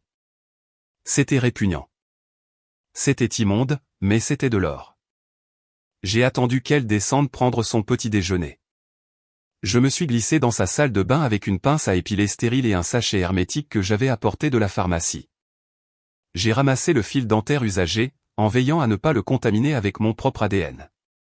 J'ai scellé le sachet, je l'ai étiqueté, sujet B, et je l'ai caché dans ma poche. Pour Grant, il me fallait quelque chose de frais. Mon chéri, ai-je appelé. Je fais des smoothies. Tu en veux un? Oui, à la fraise, a-t-il crié depuis le canapé. J'ai préparé le smoothie. Je l'ai versé dans un verre. Je le lui ai tendu. Il a tout bu. Il a posé le verre sur le dessous de verre. Merci, chérie. Je t'en prie. J'ai attendu 5 minutes. Puis je me suis approché. Je vais débarrasser. J'ai pris le verre par le fond de la base, évitant ses empreintes de salive sur le rebord. Je suis allé dans la cuisine. Au lieu de le laver, j'ai enveloppé le haut du verre de film étirable, puis j'ai placé le verre entier dans un grand récipient hermétique. Qu'est-ce que tu fais? A demandé Mélanie en entrant dans la cuisine. Mon cœur s'est arrêté. Oh, me suis-je retourné, masquant le récipient de mon corps. Je garde le reste. Je veux voir si cette nouvelle poudre de protéines se sépare après 1 heure. Une expérience de pharmacie. C'était un piètre mensonge. Mais Mélanie n'était pas une scientifique. Elle a haussé les épaules. Un télo. Oui. J'ai souri. Un télo. J'ai apporté l'expérience directement dans ma voiture. J'ai conduit jusqu'au laboratoire privé que Marc avait trouvé pour moi. Cela m'a coûté 800 $ pour un test de paternité informatif en urgence. Ce ne serait pas recevable dans un tribunal pénal sans ordonnance judiciaire, mais c'était suffisant pour ce dont j'avais besoin. C'était suffisant pour l'afficher sur un écran de projection. À quelle vitesse pouvez-vous faire cela? Ai-je demandé au technicien. 24 à 48 heures, a-t-il répondu. J'en ai besoin pour vendredi, ai-je dit. La fête est samedi. Vous l'aurez. Sur le chemin du retour, j'ai senti une vibration dans ma poche, mon téléphone. C'était une notification de mon application bancaire. Alerte de découvert. Je me suis garé sur le côté. J'ai ouvert l'application. Grant avait essayé d'acheter un bracelet en diamant en ligne pour $3000. La carte avait été refusée parce que j'avais supprimé l'autorisation de découvert. J'ai ri. J'ai ri jusqu'à ce que des larmes coulent sur mon visage. Il essayait d'acheter un bijou pour Mélanie pour la fête de révélation du genre en utilisant mon argent, et il s'était heurté à un mur. J'ai écrit un message à Grant, dit « Chérie, la banque vient de me signaler une activité frauduleuse. Quelqu'un a essayé de débiter $3000 pour des bijoux. Je vais appeler le service des fraudes pour qu'ils enquêtent sur l'adresse IP. » J'ai cliqué sur envoyer. 3 secondes plus tard, mon téléphone a sonné. C'était Grant. Val, n'appelle pas la banque. Il semblait paniqué. Pourquoi pas? Quelqu'un essaie de nous voler. Non, c'était moi. J'essayais de t'acheter une surprise pour te remercier d'être si attentionné envers Mélanie. Une surprise à $3000? J'ai faim la surprise. Oh, mon chéri, c'est trop. Nous ne pouvons pas nous permettre cela en ce moment. Heureusement que la banque a bloqué la transaction. Économisons cet argent pour le bébé, d'accord? Oui. D'accord, a-t-il bafouillé. Pour le bébé. On se voit à la maison. J'ai raccroché. Il ne m'achetait pas de surprise. Il achetait à Mélanie un cadeau de maternité avec 5 mois d'avance. Bien essayé, Grant, ai-je pensé en reprenant la route, mais le robinet est fermé. Lundi midi, j'ai rencontré Diana pour de bon cette fois. Pas pour un faux modèle, mais pour établir la stratégie d'attaque. Diana avait 60 ans, portait des tailleurs Chanel et avait la réputation de laisser les ex-maris en larmes dans les couloirs du tribunal. Elle était exactement la personne dont j'avais besoin. Très bien, Valérie, a dit Diana en examinant le dossier que Marc et moi avions constitué. C'est impressionnant. Vous avez le suivi financier. Vous avez les SMS. Vous avez l'enregistrement audio de complotants pour vous escroquer. Et vous aurez l'ADN. Est-ce que c'est suffisant, ai-je demandé. Je ne veux pas seulement divorcer. Je veux récupérer ma dignité. Et je veux qu'il souffre. Diana a retiré ses lunettes. Dans un état où le divorce est prononcé sans considération des torts, l'infidélité n'a généralement pas beaucoup d'impact sur le partage des biens. Cependant, elle a tapoté le billet à ordre que j'avais poussé Grant à signer. Ceci change la donne. C'est une dette commerciale. Nous pouvons la faire exécuter. Elle s'est penchée en avant. Voici la stratégie. Nous demandons le divorce pour traitement cruel et inhumain. C'est plus difficile à prouver, mais avec la grossesse de votre sœur, nous avons des arguments solides. Cela nous permet de geler les avoirs immédiatement. Mais le véritable levier réside dans la fraude. L'argent qu'il a transféré sur des comptes offshore, le refinancement de la voiture, c'est de la dissipation d'actifs matrimoniaux. Nous pouvons le poursuivre pour cela. Nous pourrions poursuivre Mélanie pour détournement d'affection si nous déposions la plainte en Caroline du Nord ou dans l'un des rares États qui l'autorisent. Mais ici, nous la poursuivons pour conspiration civile en vue de commettre une fraude. Conspiration civile, ai-je savouré ces mots? Ça me plaît. Nous lui ferons signifier les papiers immédiatement après votre fête, a dit Diana. Mais nous devons d'abord sécuriser la maison. A-t-il déposé l'acte? Il m'a dit qu'il l'avait fait ce matin. Parfait. Alors la dette est active. Je ferai inscrire une hypothèque légale sur la maison dès que le divorce sera demandé. Il ne pourra pas la vendre. Il ne pourra pas emprunter dessus. Il possédera une société écran qui vous doit un $250 000. Et pour la révélation du genre? Ai-je demandé. Est-ce trop? Diana a souri d'un sourire acéré et prédateur. Valérie, le tribunal est mon domaine. Le tribunal de l'opinion publique est le vôtre. Détruire sa réputation n'est pas seulement de la vengeance, c'est un moyen de pression. S'il perd sa réputation sociale, il perd ses clients. S'il perd ses clients, il n'a plus de revenus. S'il n'a plus de revenus, il ne peut pas vous combattre en justice. C'est tactique. Tactique, ai-je hoché la tête. Je peux faire du tactique. Une dernière chose, a dit Diana. Il nous faut un témoin à la fête. Quelqu'un de neutre. J'ai invité Madame Gable, ai-je dit, notre voisine. C'est la plus grande commère de la ville. Et j'ai invité ma colocataire d'université, Jen. Elle déteste Mélanie. Parfait. Assurez-vous qu'elles aient une bonne vue. J'ai quitté le bureau de Diana avec le sentiment d'être un général qui venait de finaliser les plans de bataille. Sur le chemin du retour vers le travail, je me suis arrêté dans un magasin d'articles de fête. Je devais récupérer le matériel pour la fête. Mélanie voulait un gâteau. Elle voulait couper un gâteau et découvrir du rose ou du bleu. J'ai commandé un gâteau sur mesure. La pâtissière m'a regardé curieusement quand je lui ai donné les instructions pour la garniture, mais elle a pris l'argent.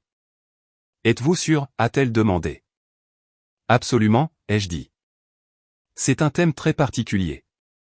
J'ai également acheté des ballons, des noirs, et je me suis arrêté dans un magasin d'électronique pour acheter un projecteur haute définition. Quand je suis rentré, Mélanie regardait des avis sur les poussettes sur son iPad. « Tu as commandé le gâteau ?» a-t-elle demandé avec enthousiasme. « Commandé ?» ai-je dit. « Ce sera une surprise. »« J'espère qu'il sera rose ?» a-t-elle gloussé. « J'ai l'impression que c'est une fille. » Une mini-moi. Une mini-Mélanie. Cette pensée m'a fait frissonner. Une seule Mélanie suffisait à gâcher une vie. Deux constitueraient une apocalypse. Nous verrons bien, ai-je dit. Samedi sera plein de surprises. Vendredi matin. J'étais à la pharmacie en train de compter du Lisinopril pour Madame Higgins quand mon courrier électronique a émis un signal sonore. Objet, résultat de laboratoire. Dossier numéro 89 901. Mes mains tremblaient. J'ai posé le flacon de pilule. Je suis allé dans la salle de pause et j'ai verrouillé la porte. J'ai ouvert la pièce jointe. Probabilité de paternité, 99,9998%.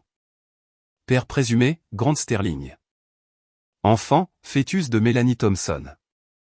J'ai fixé les chiffres.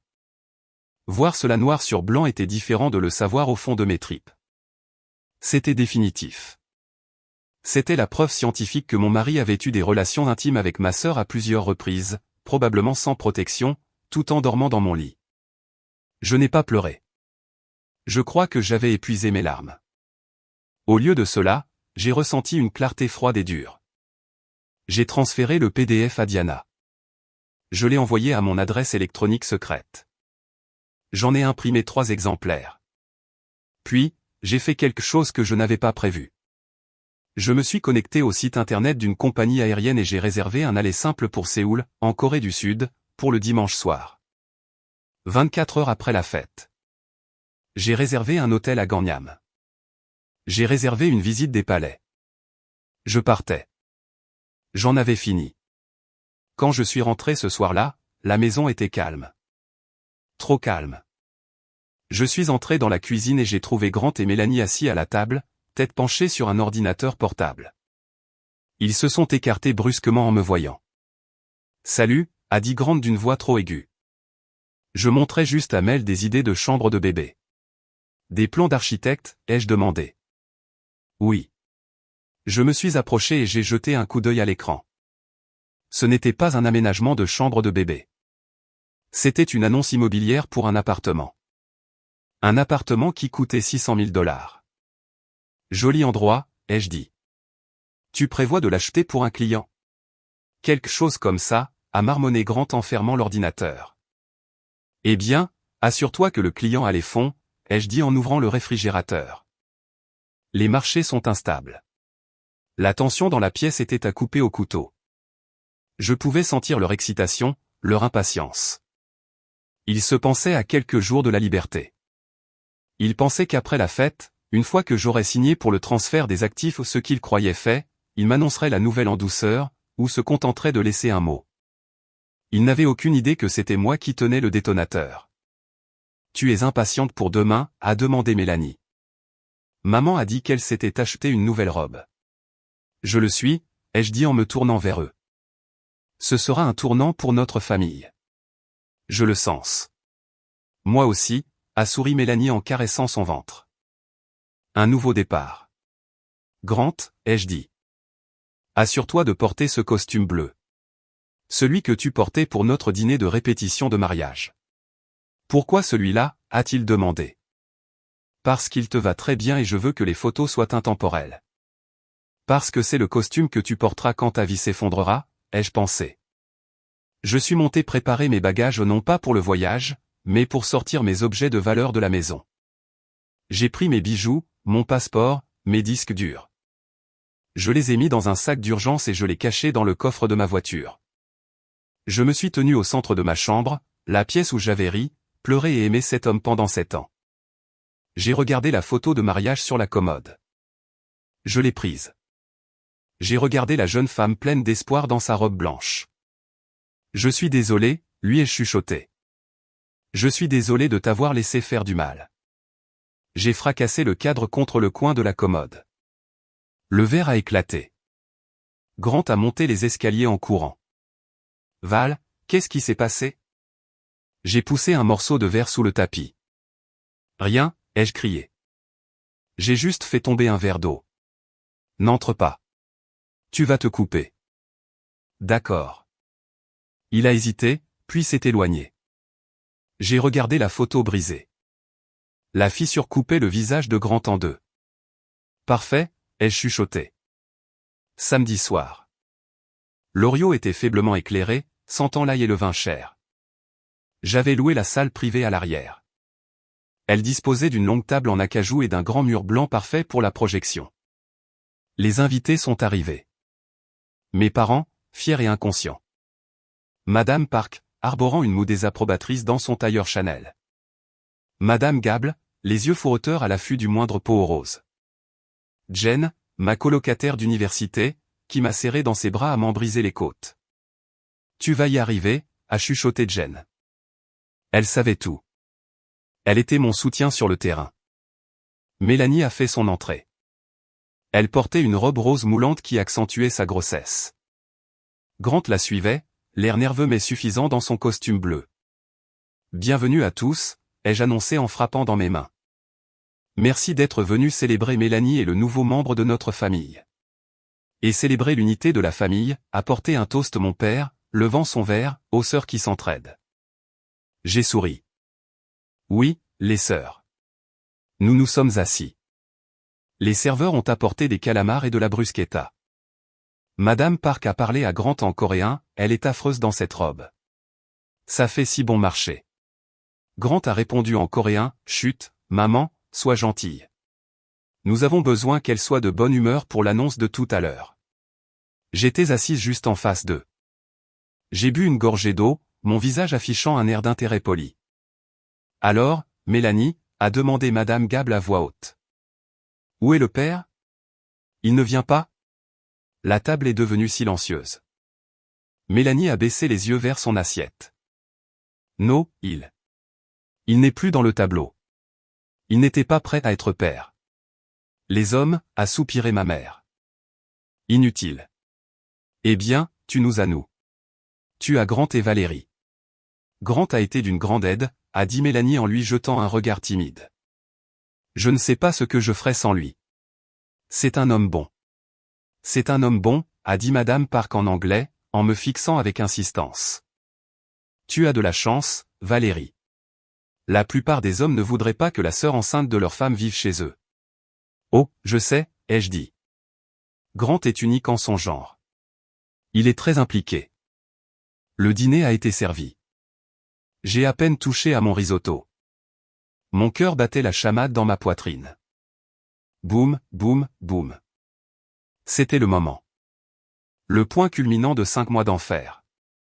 Et maintenant. Je me suis levé, tapotant ma cuillère contre mon verre. Avant de couper le gâteau, j'ai une petite présentation à vous faire. Un hommage au parcours qui nous a menés ici. Une vidéo. Mélanie a applaudi. Oh, tu as rassemblé des photos de bébés? Quelque chose comme ça, ai-je dit.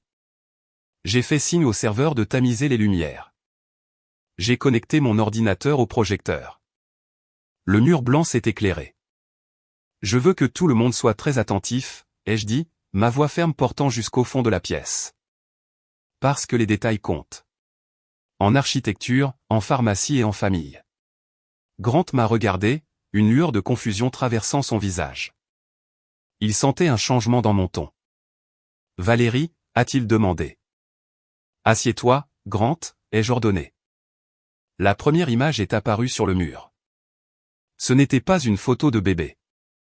C'était le relevé bancaire, agrandi au maximum. Les transferts surlignés en jaune fluo. Venmo, Mélanie Thompson, 500 $. Venmo, Mélanie Thompson, 1000 $.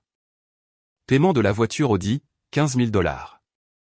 Un murmure de stupeur a parcouru la pièce. Qu'est-ce que c'est que ça? Mon père s'est levé. Valérie, pourquoi nous montres-tu des relevés bancaires? Assieds-toi, papa, ai-je dit. Continuez à regarder. Diapositive suivante, les messages textes. Grant, j'ai hâte de me débarrasser d'elle. Mélanie, dépêche-toi de lui faire signer l'acte. Grant, c'est notre vache à lait. Laisse-moi la traire. Le silence dans la pièce était absolu. C'était un vide total. Le visage de Mélanie est devenu livide. Grant a commencé à se lever. Valérie, éteins ça. C'est une blague. C'est hors contexte.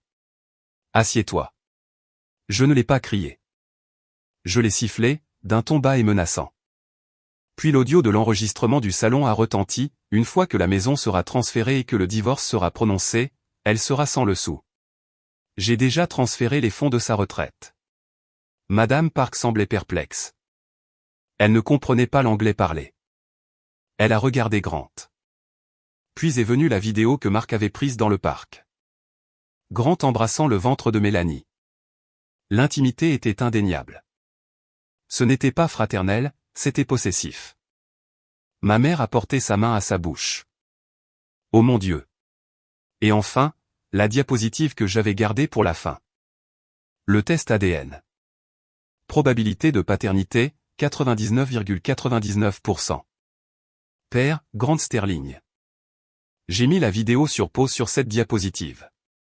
Les chiffres brillaient dans la pièce sombre comme un verdict au néon. Grant s'est effondré sur sa chaise. Mélanie a commencé à sangloter, un bruit aigu et déchirant. J'ai regardé Madame Park.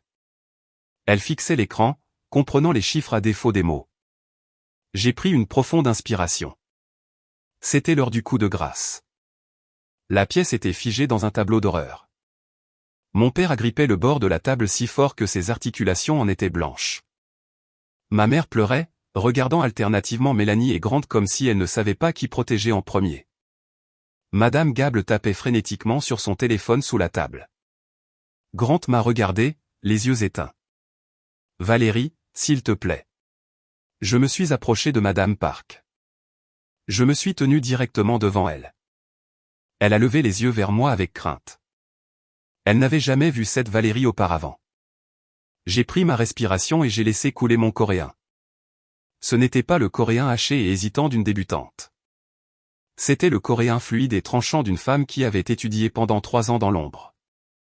Mère, ai-je dit en coréen. Vous disiez toujours que j'étais stupide. Vous disiez que j'avais des yeux de biche. Vous disiez que j'étais une Américaine ignorante qui ne savait pas satisfaire votre fils. Sa mâchoire s'est décrochée. Ses yeux se sont écarquillés. Elle a eu un hoquet, portant la main à sa poitrine. Tu savais, a-t-elle chuchoté en coréen. Tu comprenais tout? J'ai compris chaque mot, ai-je répondu. Je vous ai entendu lui dire de voler mon héritage. Je vous ai entendu lui dire de me laisser sans un sou. Je vous ai entendu insulter ma sœur tout en disant que son bébé était le bienvenu parce que c'était un garçon. Je me suis tourné vers la pièce, reprenant l'anglais pour que mes parents m'entendent. Vous vouliez une révélation du genre, ai-je demandé. Très bien. Je me suis approché du gâteau. Le magnifique gâteau recouvert de glaçage blanc au centre de la table. J'ai pris le couteau. Mélanie voulait du rose ou du bleu, ai-je dit en regardant ma sœur qui sanglotait. Mais je pense que le rouge est plus approprié. La couleur de la trahison. J'ai plongé le couteau dans le gâteau et l'ai fendu. Il a saigné. J'avais demandé à la pâtissière de le garnir d'une compote épaisse de fraises et de kiwi, bien rouge. Elle a coulé sur le plateau blanc comme sur une scène de crime. C'est un garçon, ai-je dit d'un ton plat. Le fils de Grant. Mon neveu. Mon beau-fils. Enfin, Je suppose que c'est simplement la preuve de votre liaison. Mélanie a hurlé. Tu es folle. Tu es une psychopathe. C'est moi qui suis folle? J'ai ri. C'était un rire terrifiant, même pour mes propres oreilles. Ce n'est pas moi qui couche avec mon beau-frère. Ce n'est pas moi qui vole ma femme. J'ai fouillé dans mon sac et j'ai sorti l'épaisse enveloppe que Diana avait préparée. Je l'ai jetée sur les genoux de Grant. Les papiers du divorce, ai-je dit. Et une poursuite pour dissipation d'actifs matrimoniaux. Et j'ai sorti un autre papier, l'hypothèque sur la maison du lac. Tu te souviens de ces papiers que tu as signés, Grant? Le billet à ordre? Tu as reconnu me devoir 450 000 $. Je l'ai enregistré ce matin. La maison du lac est bloquée. Tu ne peux pas la vendre. Tu ne peux pas l'hypothéquer. Tu ne possèdes rien. Grant a regardé les papiers, ses mains tremblant au point qu'il les a laissés tomber. Val, tu ne peux pas, l'accord d'exploitation annule le transfert d'actes, ai-je terminé pour lui. J'ai lu les petits caractères, Grant. Pas toi. Je me suis tourné vers mes parents. Et vous? J'ai pointé un doigt tremblant vers eux. Vous vouliez que je cède ma chambre. Vous vouliez que je les soutienne. Vous saviez qu'elle était toxique et vous me l'avez imposée. Vous avez encouragé cela. Valérie, nous ne savions pas que c'était Grant, s'est écriée ma mère en pleurant. Nous pensions. Peu importe ce que vous pensiez, ai-je crié. Vous l'avez choisi, encore et encore. Eh bien, félicitations. Vous l'avez. Elle est à vous. Le bébé, les drames, les dépenses. Parce que pour moi, c'est fini. J'ai regardé Grant une dernière fois. Je t'aimais, ai-je dit, ma voix se brisant pour la première fois. Le silence s'est étiré, lourd et étouffant. Grant a levé les yeux, des larmes coulant sur son visage. Valérie, je suis désolé. J'ai fait une erreur. S'il te plaît. Une erreur, c'est oublier de sortir les poubelles, ai-je dit. Coucher avec ma sœur pendant 8 mois est un choix. J'ai attrapé mon sac à main. J'ai regardé autour de moi le gâteau dévasté, la famille en larmes, les invités stupéfaits. Le désastre était total. J'avais tout détruit. Si vous écoutez toujours, si vous ressentez cette colère dans votre poitrine en ce moment, faites-moi plaisir, aimez cette vidéo et commentez le chiffre ainsi dessous. Faites-moi savoir que vous êtes avec moi. Faites-moi savoir que vous soutenez les femmes qui ne se contentent pas de survivre à la trahison, mais qui l'anéantissent. Voir votre soutien me prouve que je n'étais pas folle, que j'ai fait ce qu'il fallait. Commentez un dès maintenant et laissez-moi vous raconter ce qui s'est passé quand la poussière est retombée. Parce que le meilleur moment n'a pas été l'explosion. C'était de s'éloigner du brasier. Le gérant du restaurant, un homme à l'air terrifié nommé Marco, est apparu à la porte. Est-ce que tout va bien? D'autres clients se plaignent des cris. Nous partons, ai-je dit calmement. L'addition est pour le monsieur en costume bleu. Il aura peut-être besoin d'un étalement de paiement. Je suis sorti. Je n'ai pas couru. Je marchais la tête haute. Derrière moi, j'ai entendu le chaos éclater. Mélanie criait sur Grant. Madame Park hurlait en coréen. Mon père essayait de calmer tout le monde. On aurait dit une émeute. Je suis allé sur le parking, je suis monté dans ma voiture et j'ai verrouillé les portières. Je suis resté assise un moment, agrippant le volant. Je pensais que j'allais pleurer. Je pensais que j'allais m'effondrer, mais non. Je me sentais propre, comme si je venais de me faire retirer une tumeur. Je suis rentré à la maison. J'avais environ 1 heure avant qu'il ne revienne. J'avais déjà emballé mes objets de valeur, mais j'avais une dernière chose à faire. Je suis allé dans la chambre d'Amy, la chambre de Mélanie. J'ai pris des sacs poubelles. J'y ai jeté toutes ses affaires, ses vêtements, son maquillage, son stupide oreiller de corps. Je n'ai rien plié. J'ai traîné les sacs sur le porche et les ai jetés en bas des marches. Puis je suis allé dans la chambre principale. J'ai pris les vêtements de Grant, ses costumes, ses chaussures, sa console de jeux vidéo adorée, mis en sac et jeté. J'ai changé les serrures de la porte d'entrée. J'avais appelé un serrurier d'urgence plus tôt dans la journée et je l'avais payé double pour qu'il vienne à 21 h. Il m'attendait dans sa camionnette quand je suis arrivé. Difficile soirée, a-t-il demandé en perçant le peine dormant. Vous n'avez pas idée, ai-je dit. Lorsque la voiture de Grant s'est garée dans l'allée, les serrures étaient changées et ses affaires gisaient en tas sur la pelouse. Grant, Mélanie et mes parents sont sortis de la voiture. Mes parents les avaient conduits car Grant était visiblement trop secoué pour conduire. Valérie. Grant a frappé à la porte. Laisse-nous entrer. C'est illégal. C'est ma maison aussi. J'ai ouvert la porte mais j'ai gardé la chaîne de sécurité. En fait, ai-je dit à travers l'entrebâillement, j'ai une ordonnance de protection temporaire. J'ai fait glisser le papier à travers la fente. Diana l'avait déposé le vendredi après-midi, invoquant une détresse psychologique et un climat familial violent. C'était un peu forcé, mais un juge l'avait accordé sur la base des images de surveillance montrant les accès de colère de Grant.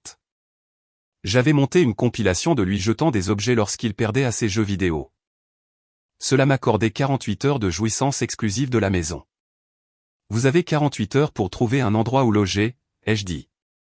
Après cela, nous pourrons organiser la récupération du reste de vos affaires sous escorte policière. Où sommes-nous censés aller, a hurlé Mélanie depuis la pelouse, serrant un sac poubelle contre elle. Je suis enceinte. Tu ne peux pas me laisser à la rue. Allez chez maman et papa, ai-je dit. Ils ont une jolie chambre d'amis. Oh, attendez. Le matelas est trop dur, n'est-ce pas?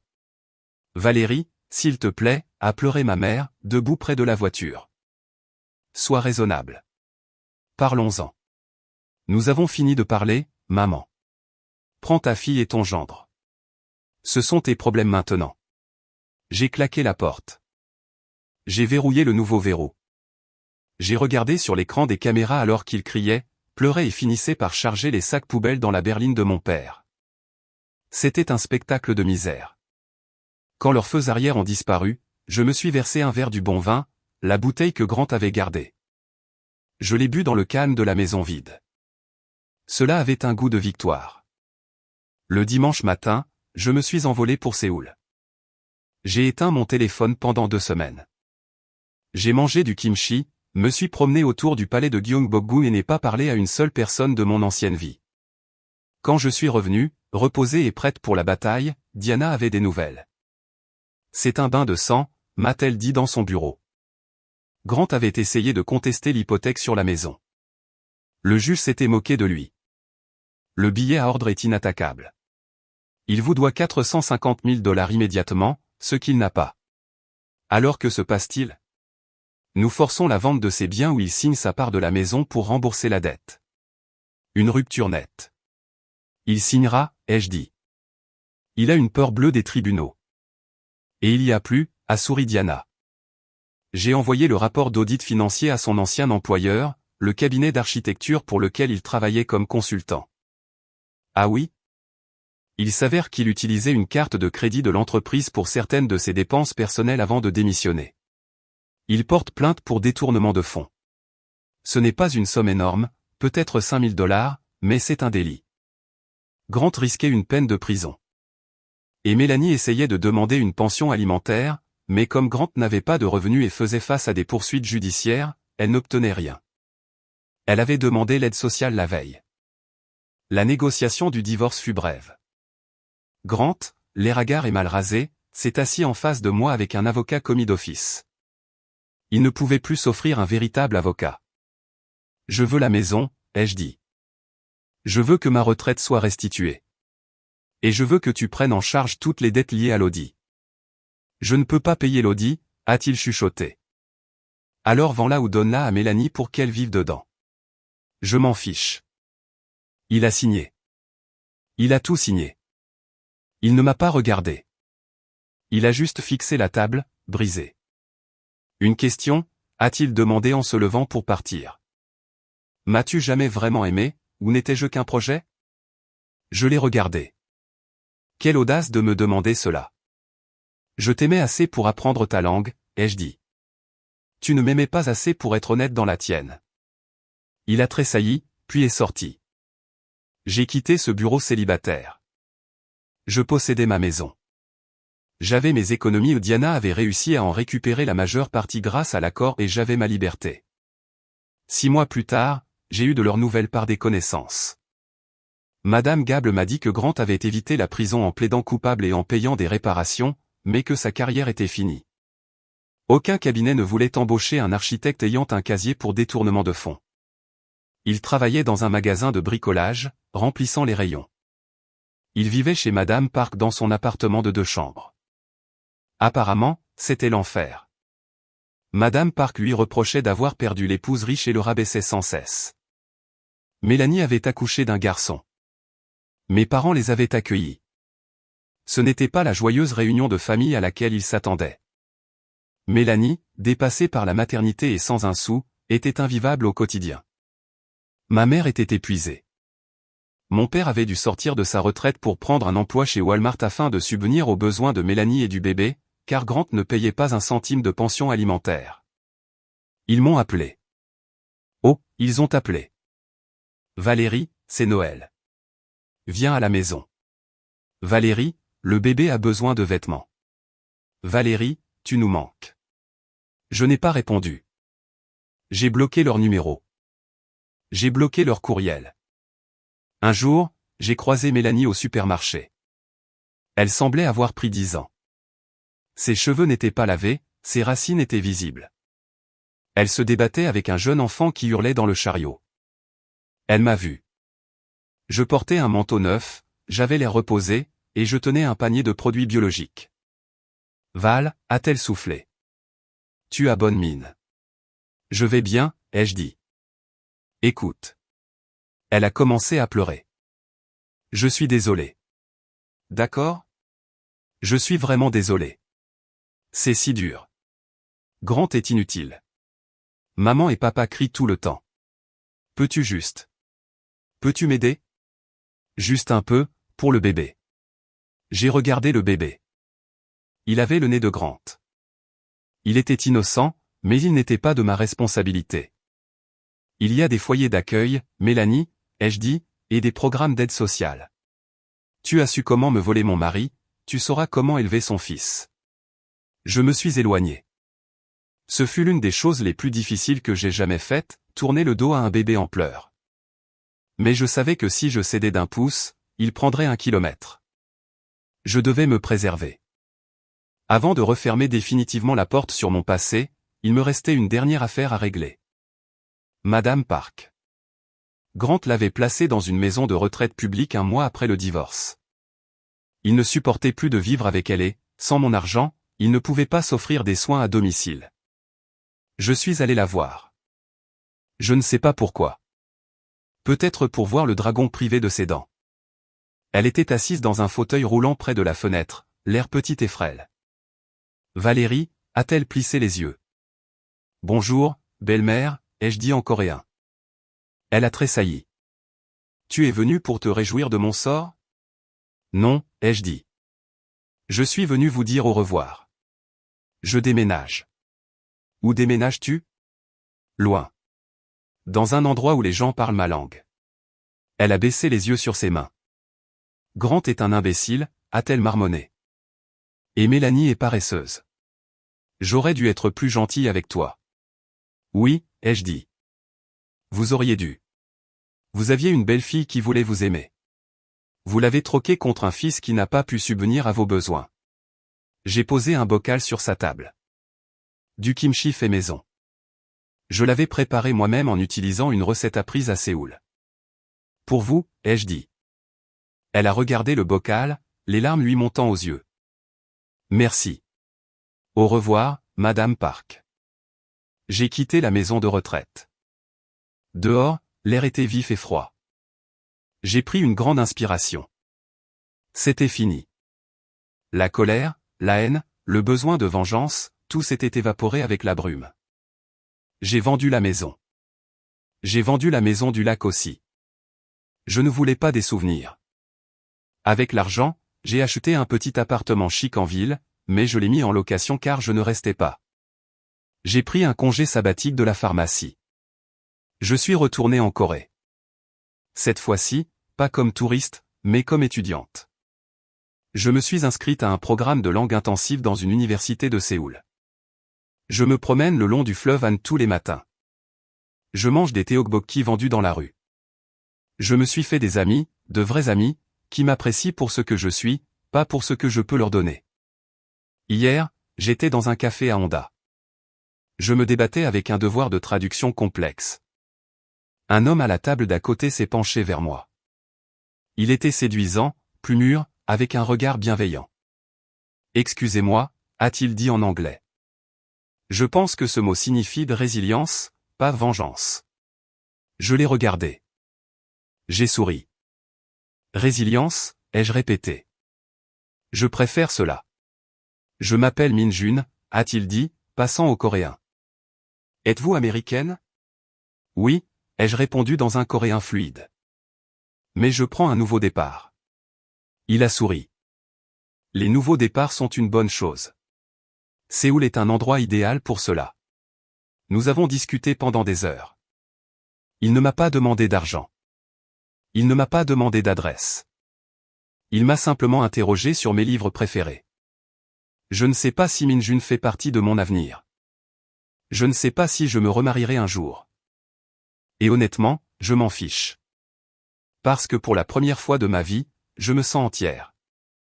Je ne suis pas la moitié d'un couple. Je ne suis pas une sœur dévouée. Je ne suis pas un paillasson. Je suis Valérie. Je parle 2 langues. J'ai survécu à une guerre dans mon propre salon, et j'ai gagné.